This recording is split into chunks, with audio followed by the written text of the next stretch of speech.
Welcome to The Learning Curve, your industry podcast on all things on enterprise learning. In this episode of The Learning Curve with me, Kenny, we're going to look at future skills, but this time from a little bit of a different perspective. We're going to be looking at soft skills or power skills in the age of AI. With me on the podcast this time will be the managing director of Growthcave, Matthew, and he'll give us a little bit of insight on the topic from his experiences and his work at Growthcave. So just tune into the episode and be prepared to get your edification game on. So hello and welcome to another episode of the Learning Curve with me, Kenny. And today we have a very interesting topic. And that's going to be the power of soft skills in the age of AI. I think that's going to be really interesting. And for that, I have an expert in that field, or somebody with a lot of knowledge and a lot of experience. And that's Matthew, the managing director of Growthcave, a human potential development company.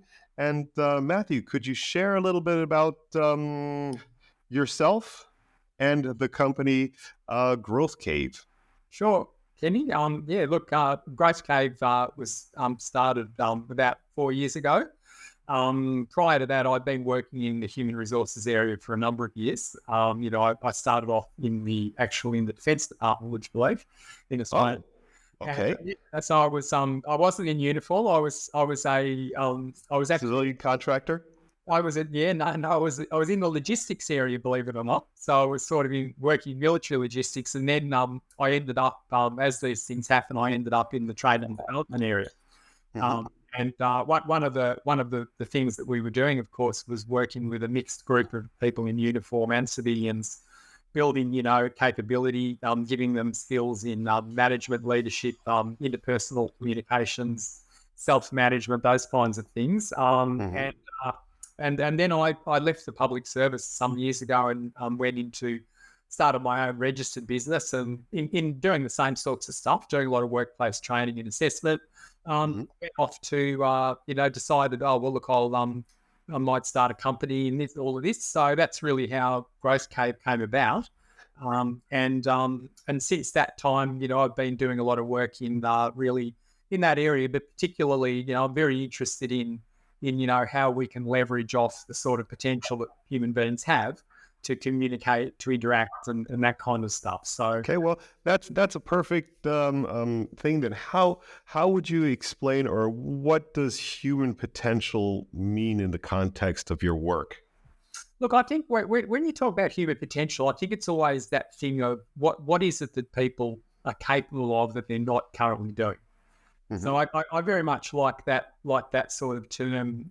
I like the human potential term, because I think a lot of what we do as practitioners in the learning space is really to sort of acknowledge that, each of us has these tremendous potentialities in us, that haven't been fleshed, that are there.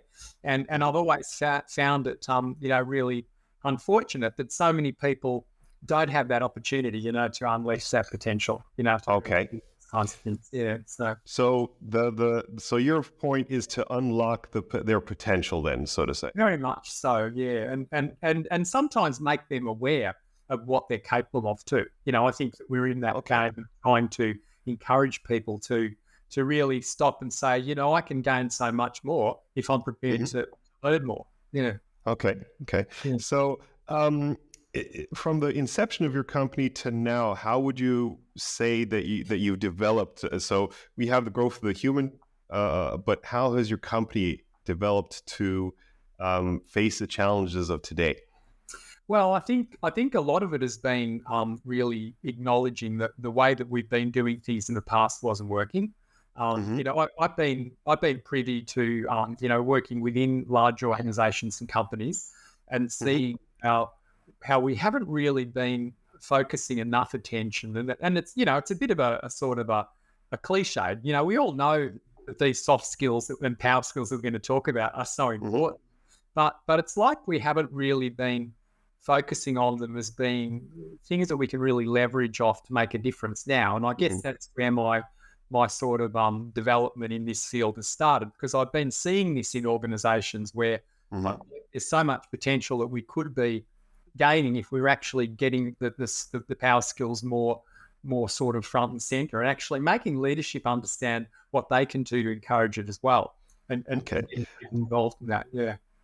Well, today, oh boy, it's hard not to jump ahead and jump right into the topic of the meat of this whole thing. So we still have to prep it a little bit and tenderize the listener a little bit and get them really prepped for this whole thing. But we're heading into the age of AI, or one could arguably say we're there already. So we're I think a couple of years it might have still been a little bit abstract for people, terms of science fiction or whatever. Now you see the actual application, through chat GTP and other things.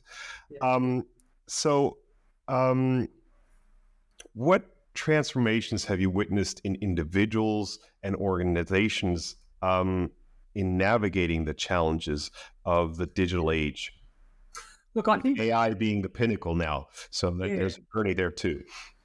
Yeah, look, I think we tend to sort of look at it all, we think, AI and automation and robotics and stuff like that. Yeah, it's like, and we have this kind of sense of that all of a sudden everything's just going to be shiny and modern, and we're all going to be doing things incredibly efficiently and differently and in a more interesting way. That's the positive side of it. But I think we need to acknowledge also that there's that other aspect of that, concern about what all this means.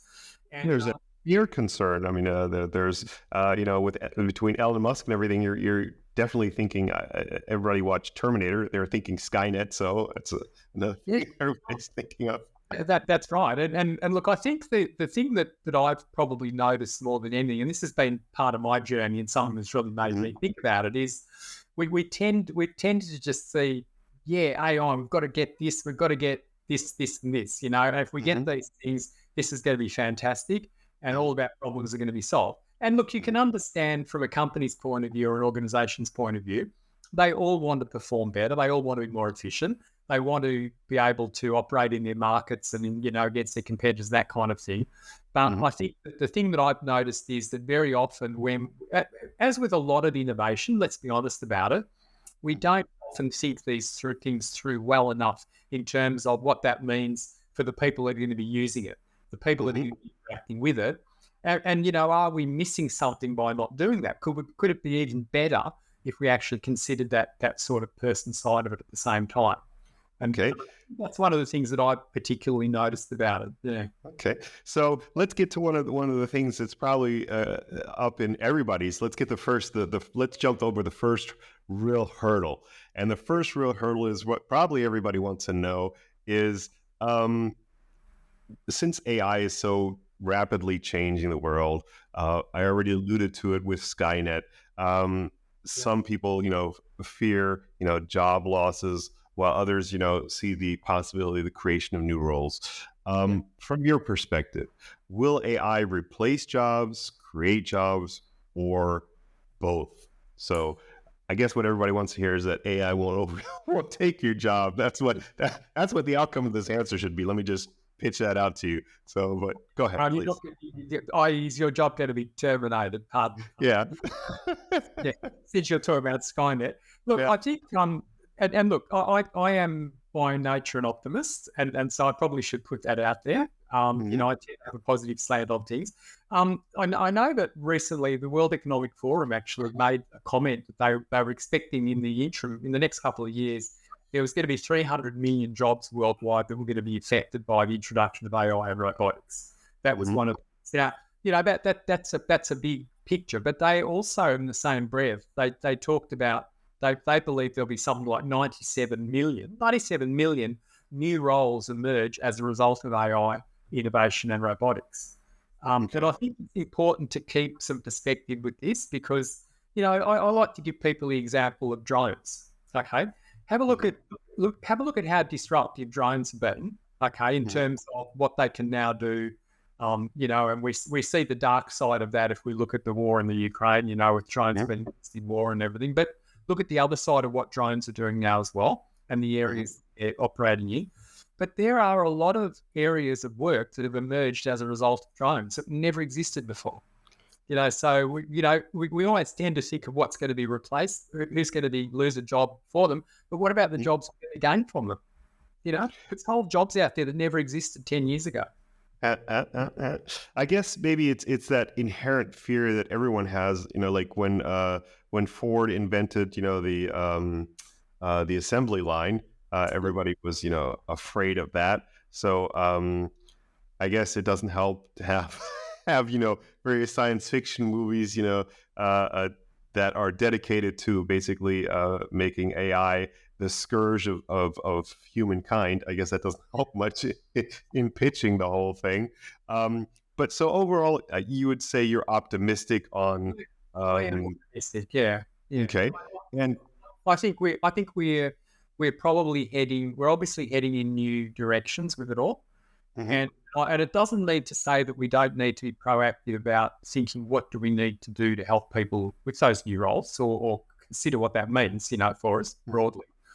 But I always see these things as creating new opportunities. Yeah. Okay. So you've alluded to it a little bit, but how might the new roles in the age of AI differ from traditional ones? What do you see there? Well, I see already a lot of traditional roles. Even let's just use the clerical area, for example. There are a lot of roles that would have existed that no longer will exist simply because they don't need to exist because AI can do the quickly. Okay. So if you think of things that required, and a lot of these roles have been disappearing anyway.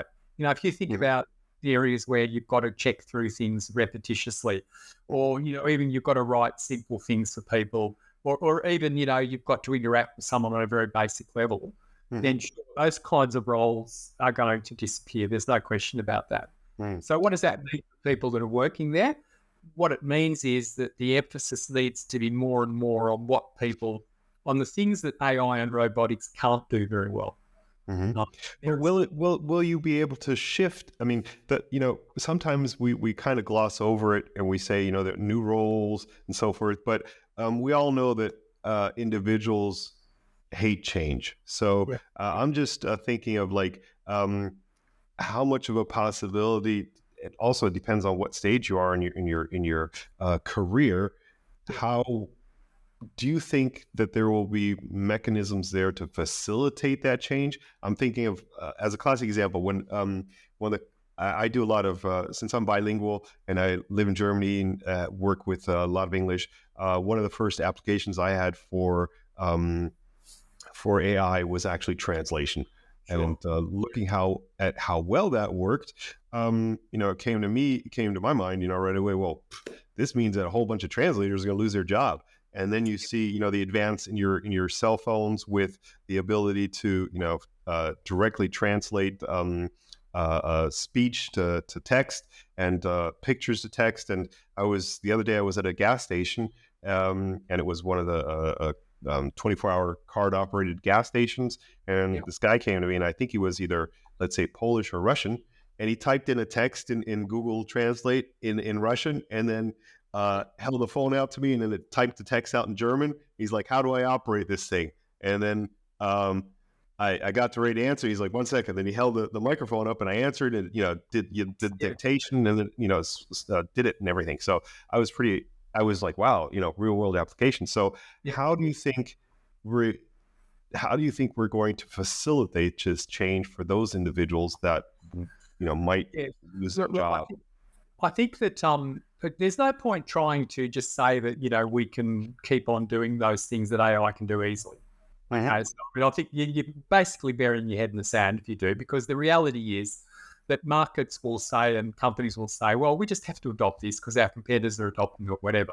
I think the bigger question is going to be understanding that where those other opportunities are going to open up, whether it's because of the new technology creating opportunities in other areas, or whether it's simply because those areas where AI doesn't handle this well.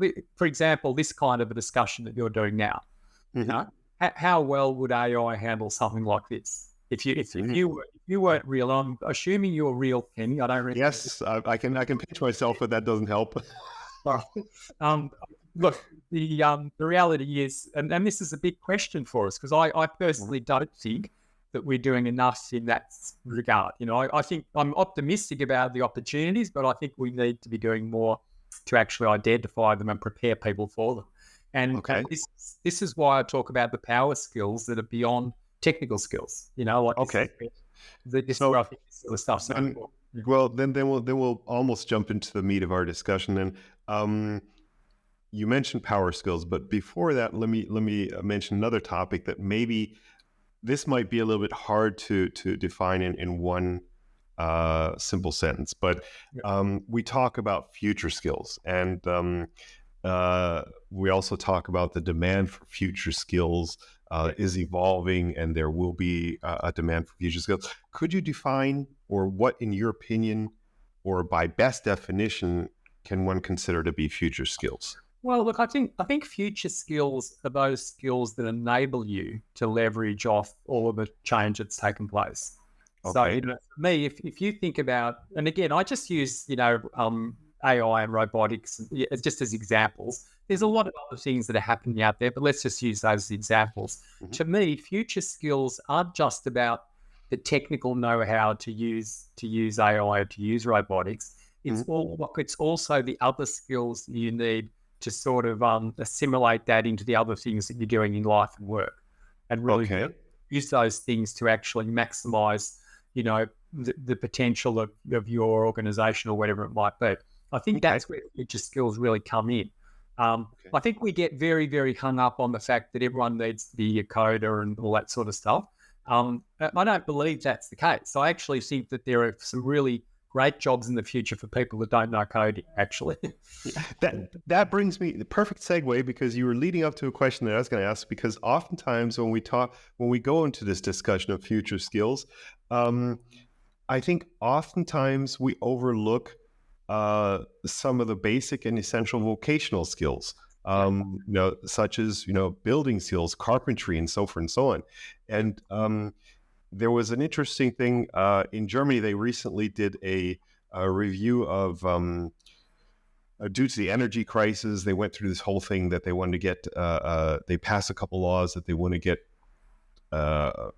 Germany to be more energy efficient. So they mandated the replacement of old heating units to new heating units and so forth and so on. And one of the most popular things that came out is, I don't know what's called in English, but basically it's a heat transfer module. It works off ambient air temperature, I think. Heat exchange probably, or something. Yeah, heat exchange. What do you use in Australia primarily? For heating, or? Yeah, for heating. Well, it's mostly, look, it depends. I mean, some people have gas central heating, or just have, you know, like an electric, you know, like a...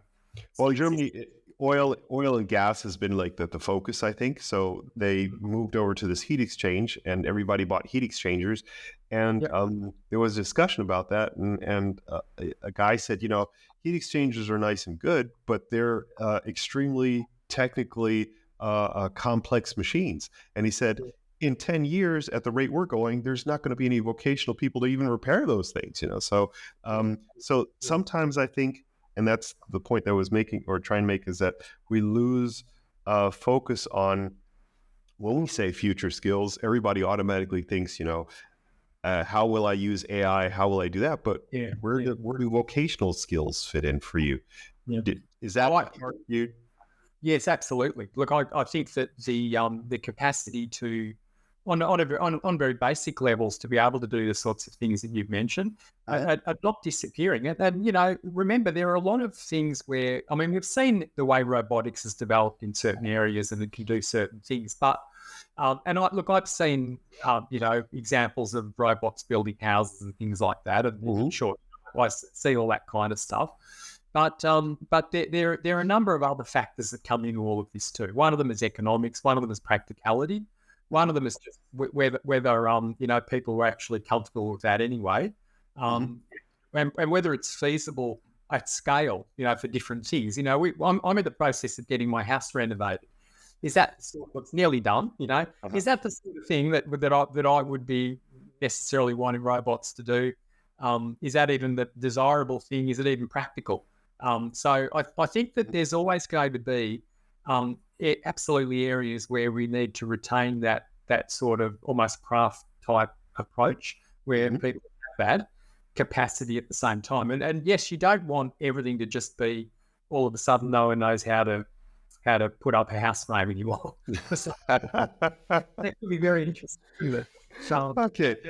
And look, I mean, of course, even then, you still need people that appreciate and understand what a robot would need to do to put up a house frame. Okay, so you're getting away from that in a hurry, yeah.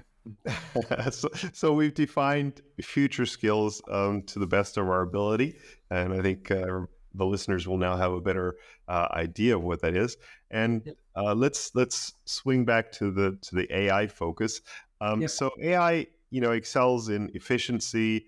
That's what we all say. But soft skills or power skills bring a unique human touch. You already alluded to it, power skills. So maybe here, can you give us an example between the difference of power skills versus soft skills? Because quite frankly, to be honest, I don't know the difference myself. Well, I suppose, look, if you come down to the semantics of it, I mean, soft skills are the core skills that we need to operate as human beings, basically, particularly with each other. And I think our skills would be those soft skills, but particularly where we can use them in these kind of work environments that we've been discussing. Okay. So what's the extension of? Essentially, a soft skill is the core. A power skill is an extension of that soft skill in the context of being able to leverage off things in the workplace more effectively. Yeah. Would you have a mundane example that you? Well, one I could give you straight away would be something like critical thinking. We do that all the time, and day to day, but we don't perhaps do it as well as we should. And the reason that I mention that in the context of AI is that if you think, or technology, if you think now about the massive amounts of information that you're being bombarded with, okay. So, Kenny, you might be day to day, you might use critical skills. You might go out shopping and try and decide what suit to buy and all this sort of stuff. So you're using you're using your critical skills there. But imagine you're in the work context and all of a sudden you're being assailed by all sorts of information, which just seems to be created out of thin air. Let's face it. We all we all experience that now. That would be an example of using critical thinking at that level of being able to really practically discern what you need, what's real, what's not. Is a really important capability. And I think that would be an example of one particular power skill that we absolutely have to be using more with AI and things like that. It's so important. Okay. So inherently there's, like you said, there's no semantically, you can separate the two, but in essence, a soft skill or power skill are the same. Just the power skill is a more specifically defined application thereof or direction thereof. To a work thing. I mean, look, I look at stuff, with some, look at all the different media that we have to deal with now. And look at the stuff that you're getting day to day in terms of information. And we're hearing about this now with AI, in particular with fake, the fake stuff and the things that are happening now with AI. And are we talking about an arms race in terms of things that can check whether something's fake? Yeah. So if someone suddenly sees you, I suddenly see Kenny doing a touchdown in the at the World Series or something like that. Do I know that that's real or do I know that that's fake? And that's actually really important because we have to be able to make those decisions. And who's going to make that decision? Do we want to be doing that ourselves, or do we want a machine to do that for us? Okay. So having identified soft skills and power skills, albeit a little bit semantic, how do power skills align with future requirements? How do you see that? Look, I usually talk about 5 main areas that I think in terms of the future is 100% what we need for power skills. So I've mentioned critical thinking, and I put it in the context of all the things that we need to decide between, as digital, whatever you want to call it. Say digital natives. Apparently I'm too old to be a digital native. Don't you just have to wait? You're in Australia, so if you pick up your laptop and head to the beach, then you would be a digital native, right? Is that it? So will I just grow younger by 30 years if I do that? That sounds great. Look, I think some of the others that I'd mentioned in addition to critical thinking, I think. So wait, just to prep our listeners here, you're going to now mention what you consider the 5 areas, 5 power skills, or five power skills. Yeah. All right, so everybody can earmark this on there when listening, so you can scroll back to this. Here come the 5 what Matthew believes are the 5 power skills. So critical thinking, I've already mentioned that, and I think that's powerful simply because we have to be able to discern between things. Okay, we have to be able to do that. Is AI going to do that for you? Partially, perhaps, but not completely.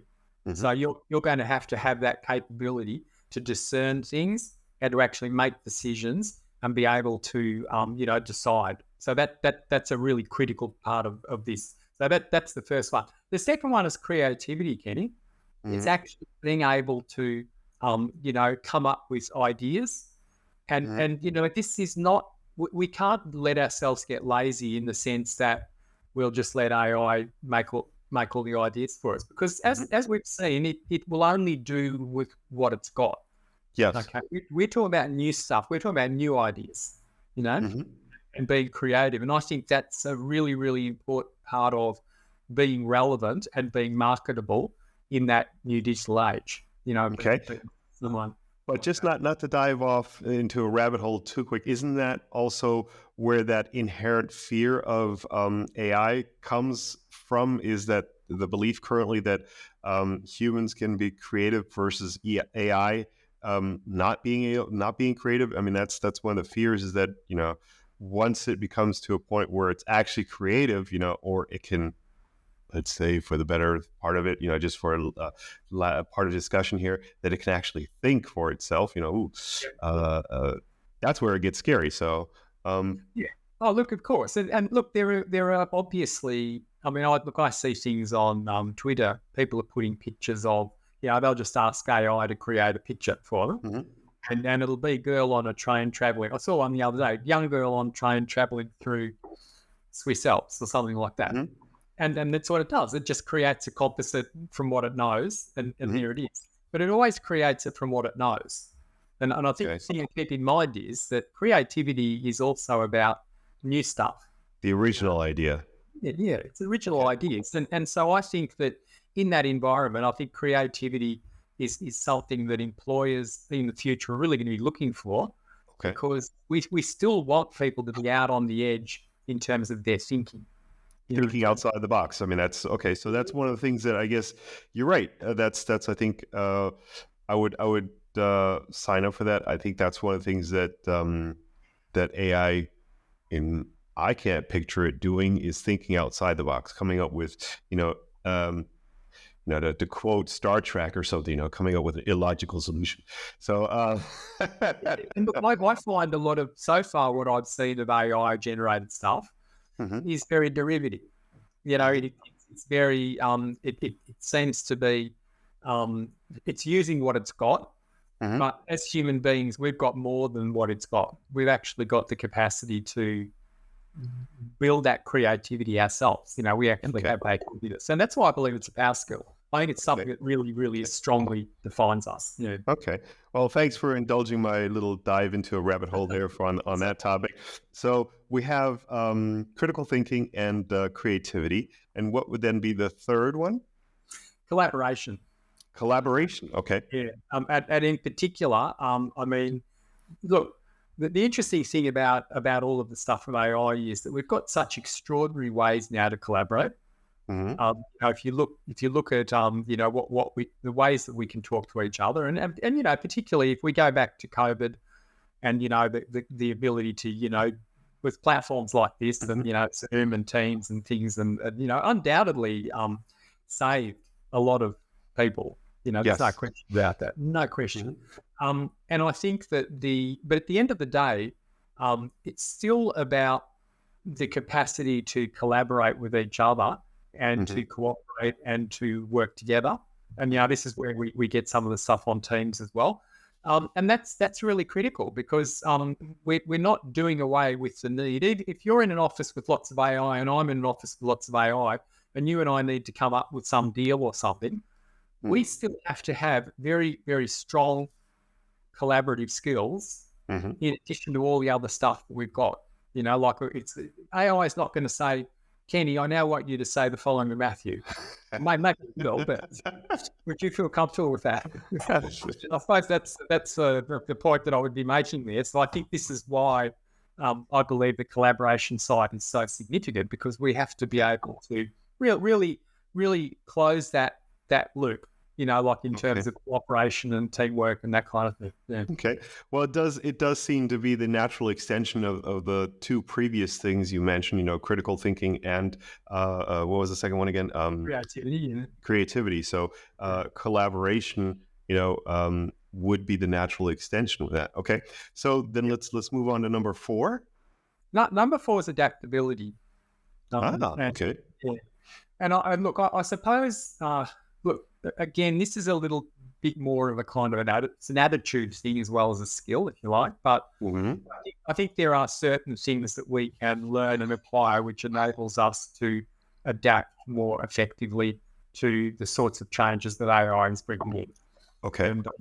And look, I'd add to that if you're really worried, if you're continually worrying about AI, then you're not sort of thinking about what else could I be doing, should I be doing in the face of AI.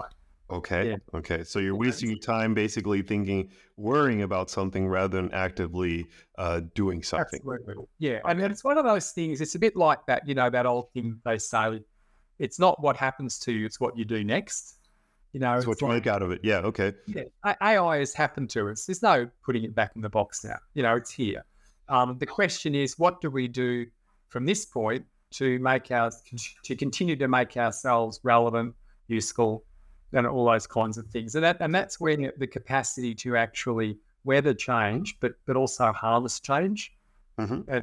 And, if you were if you found your job, if you were put out of work by a drone, let's say you were a postman or something, and posting, the drone started delivering letters and stuff like that. I'm not aware if that's going to happen, but just for argument's sake. Well, Amazon wanted to do that, deliver packages by drone drop-off, so that was too far off. Yeah, and I mean, people don't really write letters anymore, so I suppose the only things that are going to be delivered is parcels probably anyway. But let's say that does happen.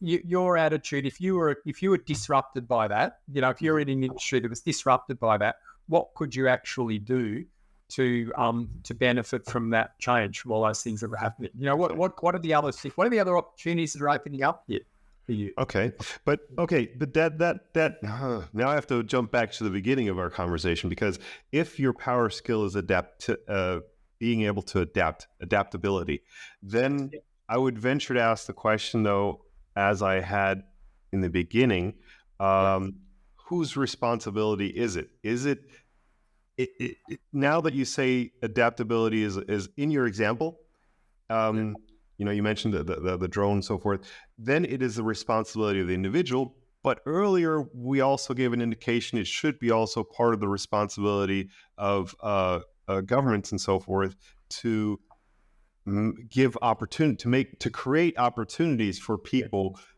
that need to change. Well, look, I agree. I think it's a two-way street.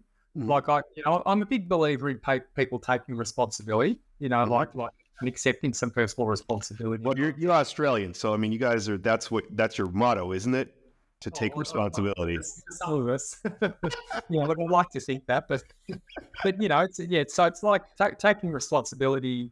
I guess to look and see what the opportunities are and what else you can do.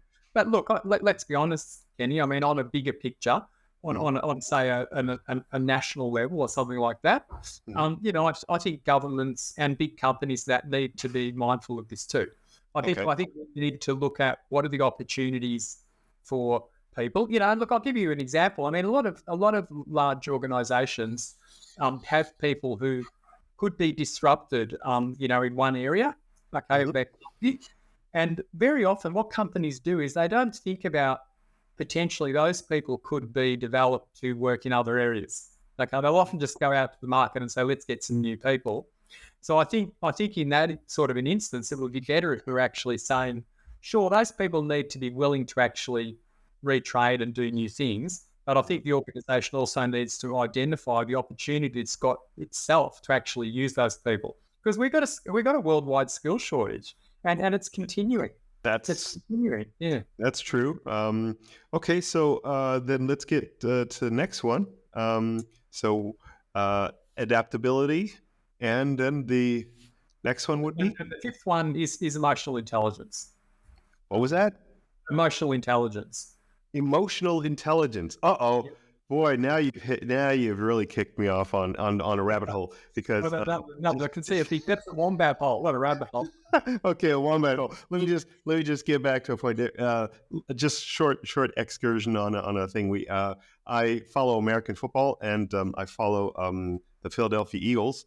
And one of the things, they had problems with their coaching at some point, and they fired one coach, and basically the next coach they hired on the basis of saying that he needed emotional intelligence. So he went along to win the Super Bowls, which is good. So I guess they were right. But so now I'm interested. So I guess the coach of the Philadelphia Eagles, to sum it up, did have one of your power skills, which is emotional intelligence. So now I'm curious for your definition thereof. Yeah, well, look, essentially, emotional intelligence is really all about an awareness both of our own emotional state, what that means in terms of the way we communicate with other people, and also other people's emotional state, and what those things mean, in terms of our interactions and how successfully we deal with each other. And the reason I say that is because ultimately, with all of the AI in the world, people still want to deal with people. It's not going to change. You find this even now in terms of, we've had pushback in some places around the world against automated AI type, report. Not just where it's being outsourced to another country. And you've got centers now. They've been trying to replace that with some really basic AI type, speaking, and people don't like it. People actually like talking to a person. Okay. If you're interacting with another human being, then it's critical for you to have good emotional intelligence so that you can actually transact that interaction really well. That you can get the things that you need through that discussion. Yeah. Okay. Now, emotional intelligence. Sometimes I find it sometimes problematic, because we often use words in different settings. And let me take this topic of emotional intelligence out a little bit, because I think here, how should I put this? Okay. Per what you just said, the emotional intelligence is how you being aware of oneself and being aware of other people's emotions. So isn't that something, though, that also we have as a society? There's been a certain change, given how back in the day, one of the things that you would probably say, or the emotional intelligence was different in the sense that people may have suppressed their feelings, or basically not acknowledged other people's feelings. So, with sayings like, do as I say and not as I do, right? Something like that. So I'm very familiar with that concept from my days in the public service, actually. Yeah. So how does that? Is that then? If that is a power skill, is that something that also is a change from society, that people become more aware of themselves and their needs, or where does that fit in? Look, I think it is. I mean, I think one of the things that's important in communication generally is authenticity. Mm-hmm. And I think, and this is, again, you're getting into areas which are quite distinct from AI, for example. Okay. Talking about people interacting with each other. Mm-hmm. And, that sense of connection that we get, because we're physical creatures, but we're also emotional creatures. Mm-hmm. And so our kind of our interactions are always going to be underlined by this sort of thing. I think that the point you're making, I think that there has been a change. I think there is more of an acknowledgement now about the need. And I've seen this a lot in leadership. Mm-hmm. I've seen this particularly strongly put forward in leadership. I think there is now very much a sense that in our dealings with each other, we do need to come across as authentic. We do need to come across as empathetic and understanding other people. Okay. And also, acknowledging the impact that certain things are having on us and what that then means in terms of the way that we behave. Okay. And I suppose the reason I say it's a power skill is because it's something that's always going to be there in terms of our interactions with each other. Okay, let me ask the question in a different case then, or let me ask another question. Do you think that is it essential to have all the 5 skills or is it essential to, let me ask this way. If you want to be successful, yep. Do you need all 5 of those skills to be successful? Would you be more successful if you had those 5 skills, or is it enough to be focused on one of the skills and being, an expert with one of those skills? Look, I personally believe that all 5 of them you should be using. So balanced, okay? Yeah, balanced. I mean, look, you're obviously not going to be using them all the time. I mean, your emotional intelligence is probably going to be the emotional intelligence and collaboration are the ones that you use the most. Because that's by dint of the fact that you're dealing with other people and that kind of thing. Mm-hmm. But they're all important. They're all going to be things which you're going to need to use more to distinguish yourself and your unique abilities in this age of machines doing lots and lots of other things. Okay. And I think that's where it really becomes significant, for people in a workplace. Okay. Well. Okay, then that would lead me to next question. So, in terms of industries or job profiles, for whom do you see these power skills as most essential, and how do they contribute to the success of these individuals or industries? Yeah, look, I think they're important for everyone. I did some work a couple of years ago for a company that wrote code for games. Mm-hmm. And I was asked specifically to go in there and do this because what had happened was we had some very, very technically competent people who were good at what they did. They were good at crunching code for games. Okay. Mm-hmm. And I'm not a code person. I went on just, I won't go to my computer programming career, but you don't want to know about it. But the thing that was interesting there was that when I did this work, I guess we were to a certain extent really covering those 5 power skill areas that I've talked about. That was one of the things that was in our, I did a 2-day program for them to sort of make them aware and give them some examples of what they could do. Mm-hmm. But I think it's less important the actual industry or what people are doing. I think what's more important is that people understand that in addition to your technical competency, and in this case, these people, it was crunching code. Okay, that's what they were good at. Beyond that, management was looking for people who could bring together these other power skills and really make a difference in terms of the sorts of outcomes they were getting with new products and that kind of thing. And it was actually quite interesting because this was a highly digitized environment. You can imagine, it was like everyone was so technically competent. I felt like I'd stepped out of the 19th century when I went in there, and I was scared to even show them my phone because I didn't have all the apps that I should, and they were telling me what I should put on my phone, all this sort of stuff. And what you mean you don't Bluetooth that? I was getting these sorts of. And I suppose but the thing that struck me, and this was one of the reasons I was there working, I suppose, was I was there just saying to them, I don't have that technical competency, and it's great that you have it. But the other side of this coin with these power skills, irrespective of the industry that you're in, the other side of the coin is these power skills which make such a difference on top of what you're already doing. And guess what? In most cases, they're things that are not easily replaced by machines and by AI. Okay. Let me before diving on the AI's thing though, would you generally from listening to you now, we've identified five power skills.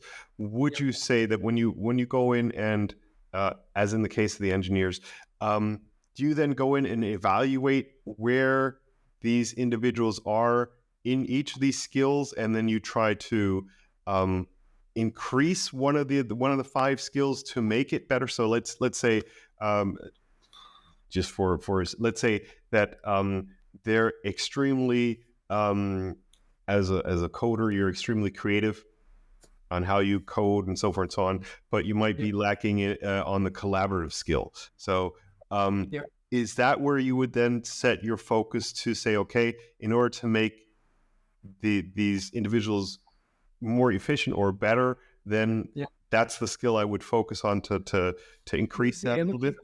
You could do that. I mean, in the example that I gave you of the game company, they had already identified what they believed were the areas that needed to be focused on. So there was a particular emphasis there on the emotional intelligence, on the collaboration, because they felt that what was missing was they were good at their coding, but they weren't good at then discussing their coding with someone else, or sort of assimilating their code, their efforts with someone else, and this is an issue for their management and that as well. So I think it really depends. I mean, that the five of those things are pretty broad brush, and they're all important.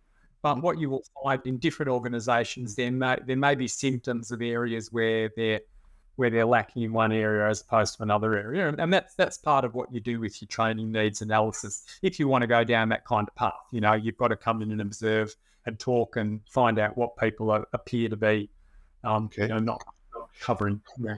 Okay. Would you say is there also then, we've identified that, would you say there's also a distinction between that and leadership? So specifically, would you say that there is a specific set of power skills that you would consider more important for leadership roles or leadership individuals in such roles, management roles? Yeah, look, I think that those are all important for leadership as well. So I think those power skills are still very important for a leader. I think the thing that I would probably say from a leadership point as well is the other thing that they actually have to have is they have to have a sense of future, a sense of vision, a sense of purpose, and I think that needs to be intertwined with the application of those power skills.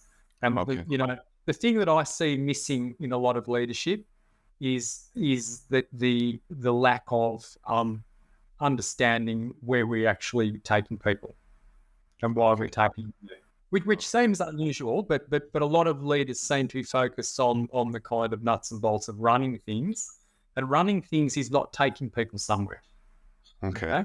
Running things is just running things. Taking people somewhere is actually saying the reason we're doing this is because I want to be over here. Okay. And those power skills are an incredibly important part of that too. But I believe that vision side for the leadership is really, really important, especially when you're talking about change and digitization and that kind of thing. What are AI in 5 years' time? Yeah, that's a very good point. So, so taking us back to the original part, the power of soft skills in the AI age. So, you've identified 5 power skills which you believe will set us apart from AI, or would you say it would in general help us navigate the challenges of AI? Where do you see that? I mean, it is to one point when we talked about it, I would say when identifying those 5 power skills, I would say, okay, this is like a USP for humans, in essence, that we're creative, that we're collaborative, and so forth. So that sets us apart. So that would would you say these power skills are what give us the distinctive edge in navigating the online? I think that's part of it. I mean, I guess it's not just about sort of using them to try and survive in the face of AI. I mean, I come back to the old leverage thing. I mentioned that at the start of our chat. To me, the word leverage is so important here, because what we're actually doing ultimately is what we're wanting to do is utilize those power skills to actually be able to better leverage off the AI and all the technology that we've got. Okay. So how can we actually then, how can I as an individual in a new role actually use all of these amazing things, but at the same time, by really emphasizing these power skills too, like really being able to bring that to the fore. And look, it could be something to do with, I've got these amazing ways of getting information from people. And I've never been able to do this myself. AI has done it for me. But the critical thinking is, I have to make this decision now. Okay. And what critical thinking skills are the thing that's going to matter. And AI is not going to help me with that. Okay. AI is giving me all the information, but I could probably ask it for an answer. But is that really what I do? Do I really feel comfortable with that? Okay. And you've got to be able to step beyond that. Yeah. Okay. But so would you say that what is in your feeling, what is the awareness of companies to this? So, everybody is, so scared about, the upcoming AI and what will happen and so forth and so on. So, we've now identified, 5 power skills, which we say make you unique and still give you the possibility to be more efficient or persist in the face of AI. But how aware are companies of this? How does that influence their learning departments? How does it influence their HR? Is that a topic that you've seen companies address or look into? Yeah, look, some do, Kenny. I mean, I think as with everything, there's a real variation. And, a lot of it comes back to the individual ethos of the companies too. So I think some companies are actually quite empowered to think about what this all means for our people and how we can actually use our people more effectively. And not in the first instance, how many people can we get rid of? And there are some companies like that. I mean, there's no question. There are some companies that will just look at this purely as a nuts and bolts exercise. How can I replace X number of people and put AI in?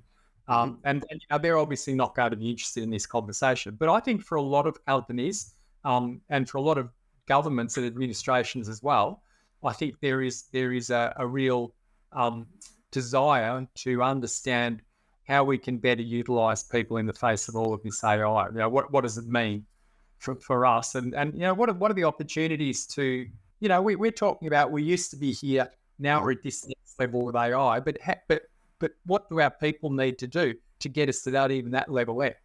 That AI, what is it people can do to take us there?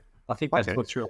So some of our listeners might be, also from, the HR or learning development or even management individuals that are listening. So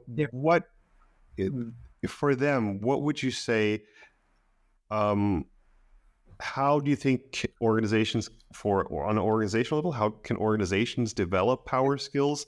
And what training programs have you found to be particularly effective in fostering those power skills? That would be, I think, a real good information for individuals listening. Yeah, look, I think the it's been very variable in terms of what the organizations that I've observed what they've done. And look, there's obviously a lot of applications in terms of things like even work-based learning and stuff like that. Where we're using different sorts of systems and things to actually be able to learn online and distance learning and that kind of thing. I think that the point I would make is that I think organizations need to understand what they actually are wanting people to be able to do in the future that can assist and boost their capabilities. Now, in terms of specific programs, look, there are a lot of different kinds of people in the market out there offering training in all of these power skills, really. but I think the thing that's particularly important, and this is where I think the organisations themselves need better kind of awareness. The HR departments need a better appreciation and understanding of this idea of being able to better utilise people for all of the new roles. That's just about going out and employing people. If you've got a skills shortage, what have we already got that we can work with here, and what can we be doing internally to help those people, or who could come in from outside and actually help us with that? I think that's okay. a question. So almost you could say then it would be you could almost say here it comes. You could almost say that organizations need emotional awareness in the sense that they need to be aware of themselves and have their sense of directions, and the better it is defined for the organization as a whole. Let's say if an organization could have emotional awareness, which would be a power skill, then they would then be able to apply those then better. Is that would that be a Yeah, for sure. And a lot of I've dealt with a lot of companies that have been very focused on. I mentioned at the start, about here's the new tech. Let's get new tech. Everything's going to be great. Now, apart from the obvious issues of change, managing change and that, we often don't think about what else can we be doing as part of getting that new tech with the people that we've already got. Okay. And I might be talking here about someone who used to work in the mailroom, Kenny. And we wouldn't consider, a lot of the people that we should be considering, we don't. But it's a matter of retraining those people and utilising what we've got within the organisation. So I'm a big believer in that kind of attitudinal change within organisations too. Okay, so in order to have power skills be an effective tool in leveraging, the efficacy of your employees, the organization itself needs to be aware of this. Needs to, in that sense, have its own power skill developed in the sense of emotional awareness of where it wants to be and what it wants to do, which puts up that's going to be really interesting to see how organizations can actually do that, or if they will in the future. So do you help have you been in a role where you help organizations to make these evaluations? I've certainly done work, building, trying to build awareness with some different clients, and particularly in these areas. And it's an evolving thing, because a lot of people, it's trying to get the idea across that it's not just about tech. It's not just about having people that can code or that can, use a robot or whatever the case may be. It goes way beyond that. It talks about what else do the people that we need have to be able to do to be even more efficient with that, like to get even better results out of AI. It's like anything, it's like if you think of using a computer, what percentage, you think about what percentage we use of our computer, of our laptop, for example. For most people, it's probably only a few percent, if you're really honest about it. And that might be a technical gap, but what I'm saying is there's a people gap too. There's a gap in terms of all the other things that we could be utilising our people for, if in terms of these power skills, which added to the new tech and all the innovation and that stuff, could be really, really game-changing for us. That's the way that I see it. Okay. So basically, in order to get to that stage, because there will be a whole bunch of... So organizations need to and individuals like yourself can help organizations on that path to learn about power skills and make those an integral part of their maybe development and hiring practices, I would say. Absolutely. And always thinking of that in the context of the changes, the evolving, happening, because that's really, really important too. Okay. So let's take a look again then at the individuals. So for individuals looking to proactively enhance their own power skills, what strategy or resources would you recommend there? So we'll focus a little bit on organizations. So now we'll take a look at the individuals. Yeah, look, I think in the first really important part is just awareness, and when I talk about and look, I'm talking about this Growthcave, as an organization, how we do these things. Obviously, I'm just saying that, but I'm not just saying go to Growthcave, but I think the first thing I would say is you need to sit down and really ask yourself quite honestly, from a personal perspective in your own kind of work, where do you believe the development of these power skills could actually really make a difference to you? And it might be, you may not even be worried about your job, or you may not even think that you're at the moment that you're under any threat, or that you're not operating at the level that you should be. But the point about all of this, it's a proactive way of you making sure that other side of your skill set, not just the technical job knowledge side, but the other side of your skill set is being attended to. You're actually thinking about. And if you then got to that point and you've thought about that, that's then you would go out and you would look and you would consider, all right, what are the options that I've got here? Am I talking here about, it's probably a bit different for people in large organizations because they have the option perhaps of going on courses provided by their company or organization. But for individuals, a lot of that is going to be sort of self-education or enrolling in courses that you seek out, which you believe are actually in line with those kinds of power skills. Okay. Is there some type of compendium or I'm going to put you on the spot here. Is there if anybody wants to delve into the topic and read a little bit about the topic, is there something that you could are these 5 power skills? Question that I forgot to ask at the beginning. Are these 5 power skills what you've identified, or is it within your circle of expertise a statement that everybody identifies with the same, or are these only? I think it's Look, I'm not going to say I just invented them.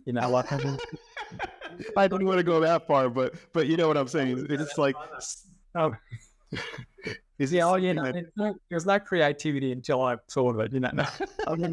I think it's more what I've done is distill down what I've considered to be some of the key areas and the key things that are important. Look, I've tried to distill a bit of this on my website in terms of some of the areas that I cover. But there are look, some of the emotional intelligence in particular. There is some good material out there. I mean, I'm a GENOS accredited emotional intelligence facilitator. And the other stuff that I recommend to people is the first couple of books by Daniel Goleman on emotional intelligence, which are really, really good, and which in fact do cover quite a lot of stuff on the other power skills as well. If you read through that would be somewhere where I'd actually probably start. If there isn't a book out there on power skills per se, it's not. Okay. So key takeaway for our podcast listeners that will help them in their daily life would be, if you want to, for individuals, would be, for example, to either look you up, of course. Then there's that direct link, as same goes for companies. And your recommendation for books was Daniel Goleman, is that correct? Daniel Goleman. Goleman, okay. I've got to remember, Goleman. Okay, and that was, and the title is Emotional Intelligence, is that? That's correct, yeah. And the other one I would suggest people look up also is GENOS. They're a GENOS. They're an Australian-based company. And they've actually developed emotional competences, which are very in line with a lot of the power skills. They're not exactly the same, but they're in line with those. And I don't mention that because because I can facilitate their instruments. It's also because I think that they distill it down really well. Okay. So I think there are a couple of good places to look. Yeah. And for organizations, what would you recommend if they want to look at this topic? Would you recommend the same thing for organizations, or I guess organization is a little bit of a large topic. In essence, you're speaking to those individuals that are either in the HR department, particularly, or leadership individuals, management individuals that need to take this topic up for themselves and then basically bring it into their organization, correct?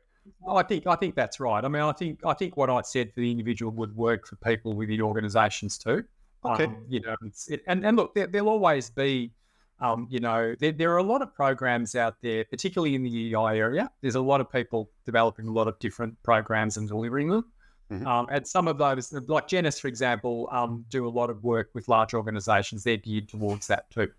So they are very much, in the forefront of that kind of thing. And I'm not I should mention, I'm not a shareholder in Gen. I certainly don't. I'm not trying to.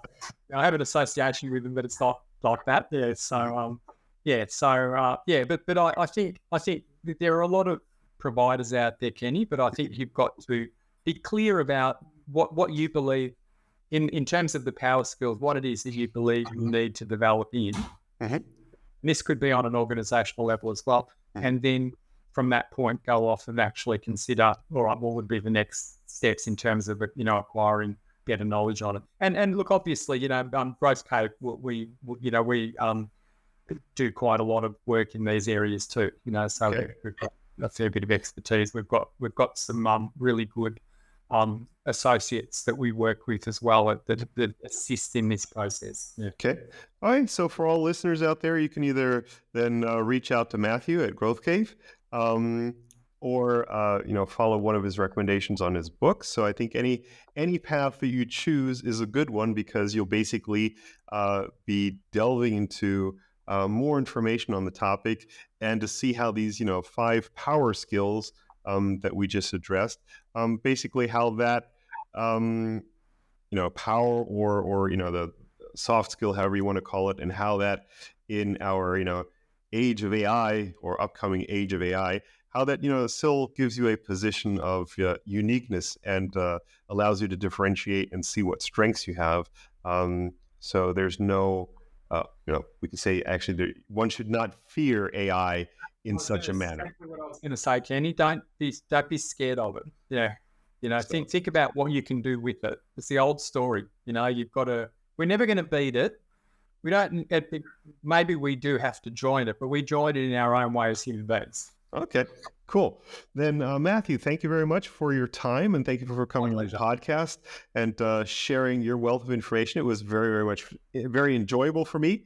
And once again, the biggest thing I think for any listener is if you come out of this whole discussion with a little bit more knowledge than you went in, I think then it was time well spent and positive. Like I said, I think the discussion on the 5 power skills, I found it highly interesting and something that I'll have to look into. And off topic, Matthew also introduced me to the topic of getting up early and meditating. So I should mention that's not an official part of Growthcave itself. It's just late. As I said, off topic. So I've learned a little bit today, because in the warm up discussion, Matthew and I discussed a little bit about meditation and so forth. But I think it finds its place here because once again you're getting in touch with yourself. So I think that might also be a good facilitator in that case. So as always, if you like the podcast, smash the like button, or even better, subscribe. Thanks again for listening. And we'll hear you next time with The Learning Curve with me, Kenny. Thanks. This podcast is released once a month and presented to you by IMC Learning. I'm your host, Kenneth Littlepage. Editorial planning and script by Simon Breslaw and Vanessa Claes. Post-production and design, Lars Knuck.